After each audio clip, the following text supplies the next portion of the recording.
श्लोक 15। पांचजन्य हृषिकेशो देवदत्त धनंजय पौंड्रं दधमो महाशंख भीम कर्मा वृकोदर 15। अर्थ: भगवान कृष्ण ने अपना पांचजन्य शंख बजाया।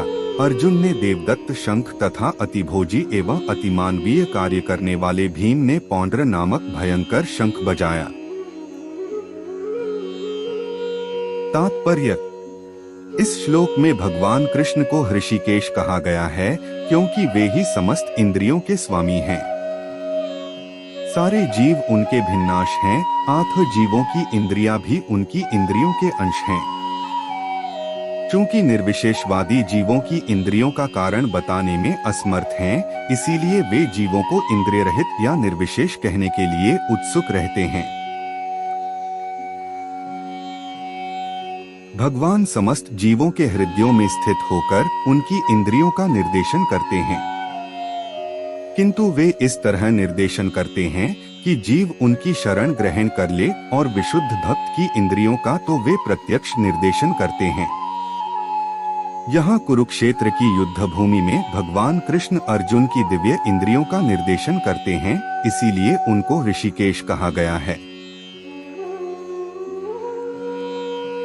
भगवान के विविध कार्यों के अनुसार उनके भिन्न भिन्न नाम हैं। उदाहरणार्थ, इनका एक नाम मधुसूदन है क्योंकि उन्होंने मधु नाम के असुर को मारा था। वे गौओं तथा इंद्रियों को आनंद देने के कारण गोविंद कहलाते हैं। वसुदेव के पुत्र होने के कारण इनका नाम वासुदेव है। देवकी को माता रूप में स्वीकार करने के कारण इनका नाम देवकी नंदन है। वृंदावन में यशोदा के साथ बाल लीलाएं करने के कारण ये यशोदानंदन हैं। अपने मित्र अर्जुन का सारथी बनने के कारण पार्थ सारथी हैं। इसी प्रकार उनका एक नाम हृषिकेश है क्योंकि उन्होंने कुरुक्षेत्र के युद्धस्थल में अर्जुन का निर्देशन किया।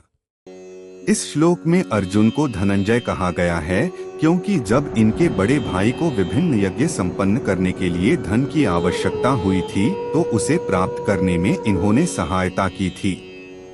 इसी प्रकार भीम वृकोदर कहलाते हैं क्योंकि जैसे वे अधिक खाते हैं, उसी प्रकार वे अतिमानवीय कार्य करने वाले हैं, जैसे हिडिंबासुर का वध।